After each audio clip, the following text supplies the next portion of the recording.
现在我在一座跨河的桥上，这个桥是来的时候回去的时候是同一段路，会有微微的起伏。开机的原因是大家看远处日出的剪影，现在终于能拍清楚了。虽然可能最后还是和亲眼所见的感觉有一些差异。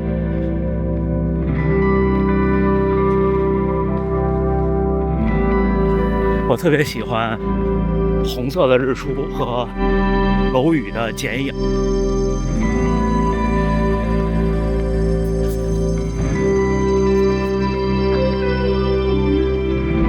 还有远处那个镂空的，那是桥的一部分和火车。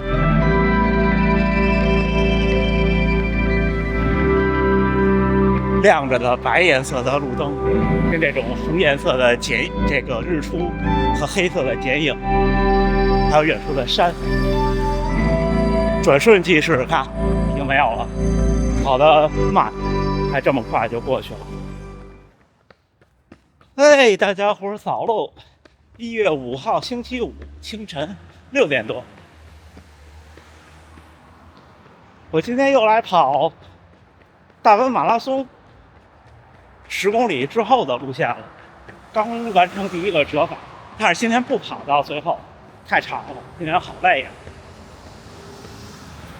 不过有时候我就想，大多数时候，反正像我跑到我现在这个程度，这个训练状态的时候，很多时候的累是心理的累，告诉自己累的。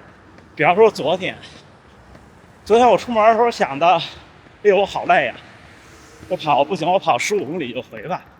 结果昨天跑了23公里，而且还挺兴奋，对吧？比赛也是，有时候比赛之前过于焦虑，觉得最后2天一定要把身体调整到最好，但是怎么是最好呢？自己也不知道。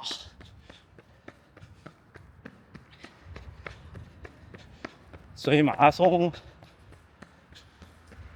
需要练身体，也需要练心理。心理这一关是很多人跑到中后期就成绩差不多以后，心理这一关是一个最大的关，比身体还重要。因为身体是看得见摸得着的，我只要每天这么练，你就放心，对吧？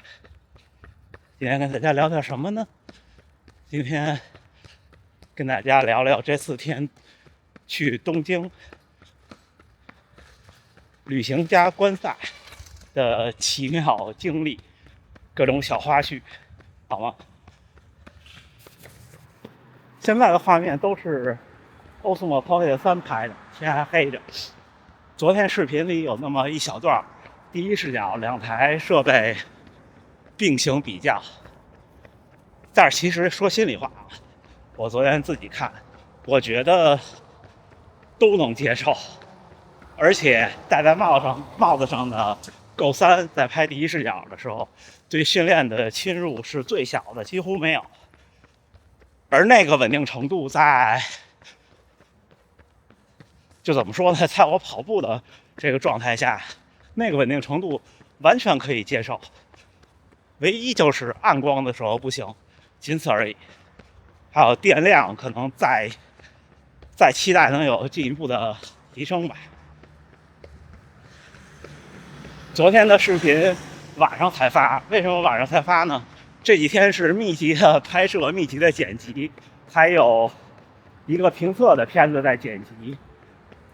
而且很抱歉，明天就是周6了，明天又要直播了，但是上次直播的录像、字幕还都没做。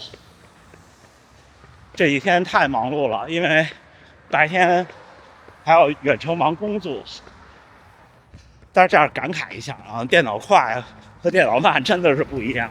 我们出行就带家属的 M2 芯片的 MacBook Air， 真的是慢，在剪辑视频的时候，生成同样的视频和我的 M1 的 Ultra 相比，大概差3到4倍的时间，就昨天那个长度的视频。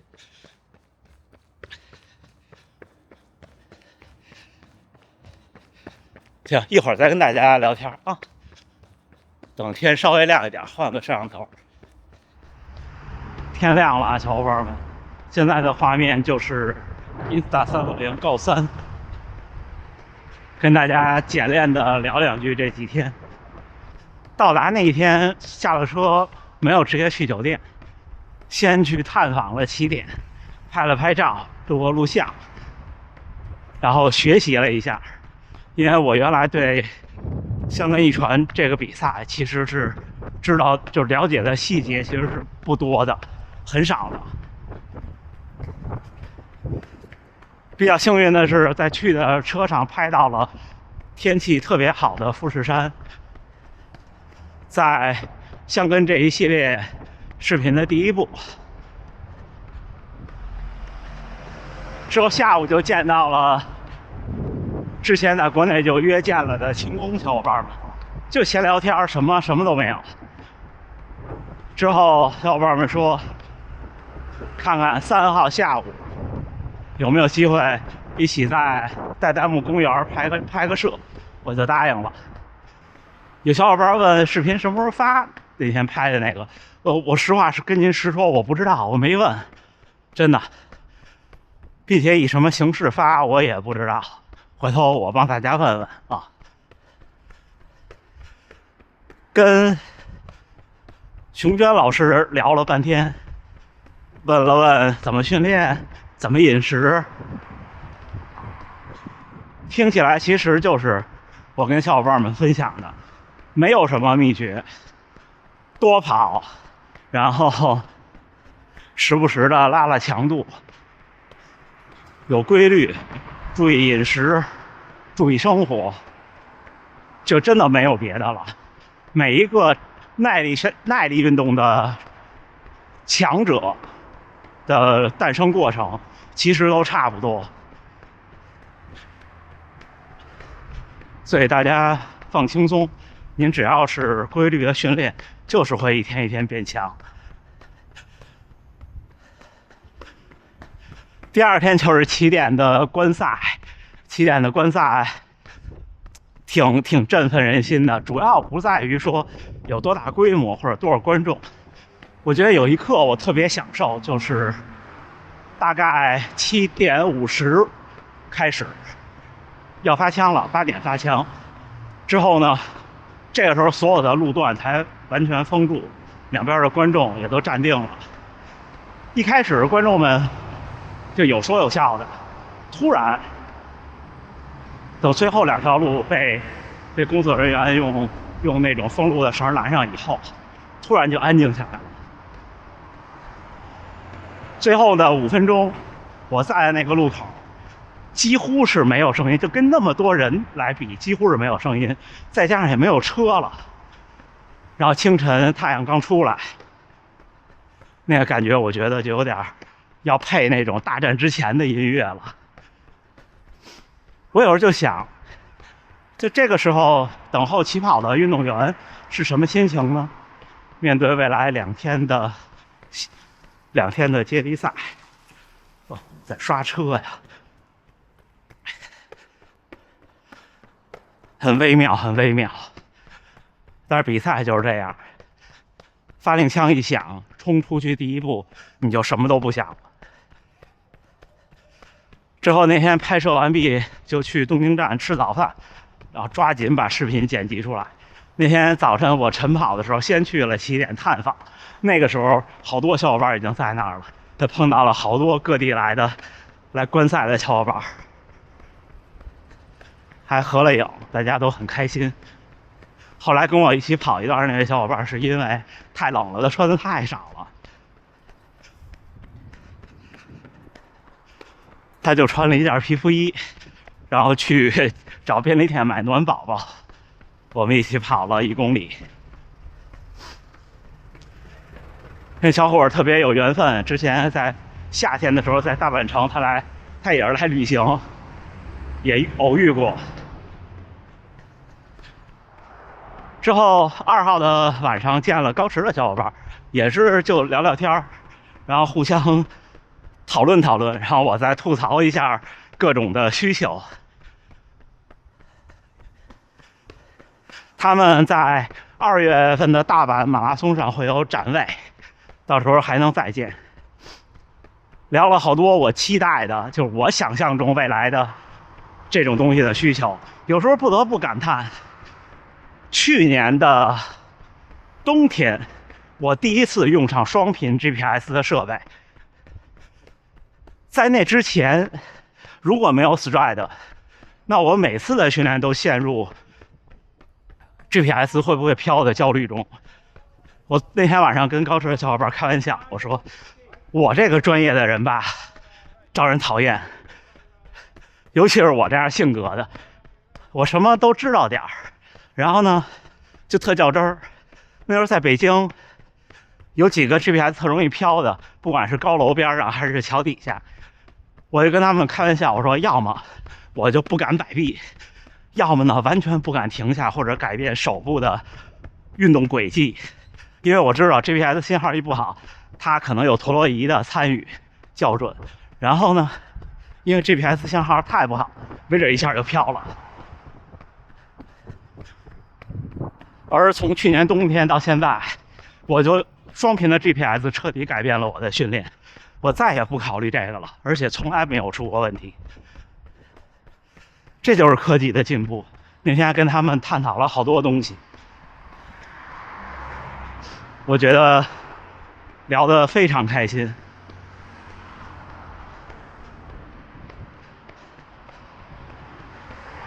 然后就是3号去终点，我们没有挤到终点。我拍了好多啦啦队，我觉得特别有活力，特别的热情，特别的让你听了以后充满斗志，把本来比较疲劳的观赛体验变得特别的开心。这次跟国内来的一些小伙伴聊，他们一直追着去看那种，说要是3天的比赛，估计观众就累死了。有这些啦啦队真的是不一样，右拐就是大坡了，右拐就是大坡了。我跑了18公里多，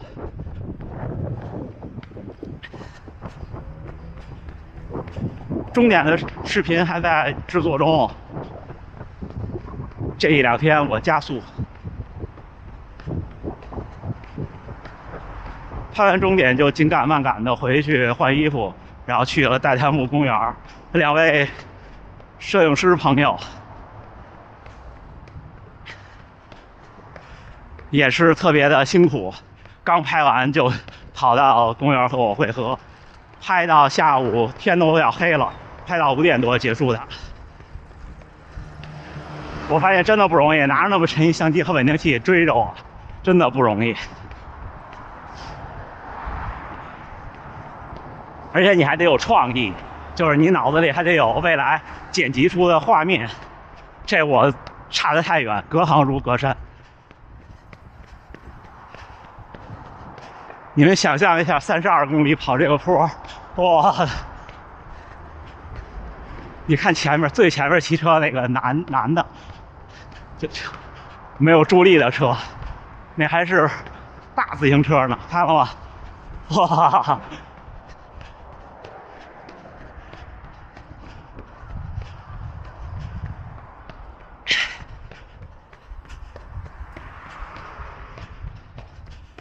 然后就来到了昨天早晨，4号早晨在黄居跑步，偶遇了4波小伙伴。昨天的节目里也都说了，奇妙的缘分，真的都是偶遇。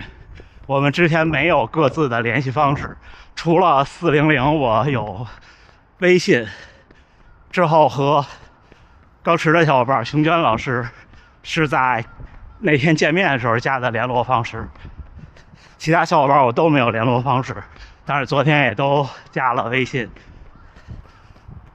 期待多多联系。一起跑步就是觉得时间过得很快。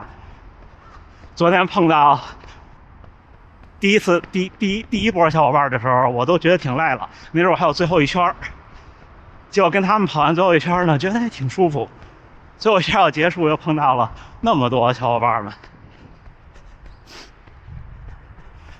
我给这次东京行的中心定位就是太多的不期而遇的小惊喜，太多不期而遇的小的幸运，包括刚才说的，也包括一些其他小事儿，比方说，发现了特别好吃的一个餐厅，虽然不能经常去吃到，但是这也是旅行中的一个开心的事儿。还有发现了酒店给的那个梨子味儿的那种小的布丁，其实也不是布丁，有点像果冻，物美价廉，而且配料表还干净。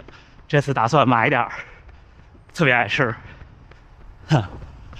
行吧，4天的流水账，不管是我们见面的、没见面的，聊了很长时间的，还是只说了几句话的，还是去过的某一个餐厅、逛过的每一条街道，都在我心里。感谢这一切所有，我准备回家了，加油干，加油干！哎，1月5号，星期五，清晨7点25，训练结束，又要周末了，是不是？今天第3个训练日，还是一个半程马拉松，跑得不快，5分04。平均配速5分04，最快1公里跑到4分36。今天就一开始往新斋桥一路沿着大阪马拉松，从10公里之后的路线，最后2个折返没有认真跑，然后冲完那个大坡我就回家。平均心率139，心率稍微有点高，这一天睡得太少了。就是耐力运动的训练为马拉松的训练，练、吃、睡，其实就这3件事儿。睡眠呢，睡眠质量或者睡眠长度，像我现在睡眠长度有时候做不到，因为到这年纪越来越发现半夜醒了以后不容易再睡着，有的时候就要好长时间才能睡着。前2天是因为作息不太规律，调整2天之后，明天是周6，有可能在大阪城有其他跑团的小伙伴一起跑，那看看能不能争取跑得长一点，好吗？明天我们还是简单回味评论，明天下午1点半我们直播，跟大家再聊聊这次的行程，聊聊马上的各种安排，跟大家闲聊天吧。大家也不用，其实大家问我太专业的问题，我也不太懂，就我只能跟大家说说我的一些不成熟的经历和一些踩过的坑。有的时候这些坑可能没准您也将来会踩，或者也已经踩过。我们的直播就还是以这个来主题来走，好吗？也给大家展示展示这次买回来的纪念品，特别逗。还有小伙伴在 B 站给我发私信，是个没头像的那种，就是默认名称的，说搞不搞香根的代购？我说我不搞不了，不太会买东西。行吧，最后还是祝大家能努力生活，健康平安，我们一起努力加油冬训，咱们明儿见。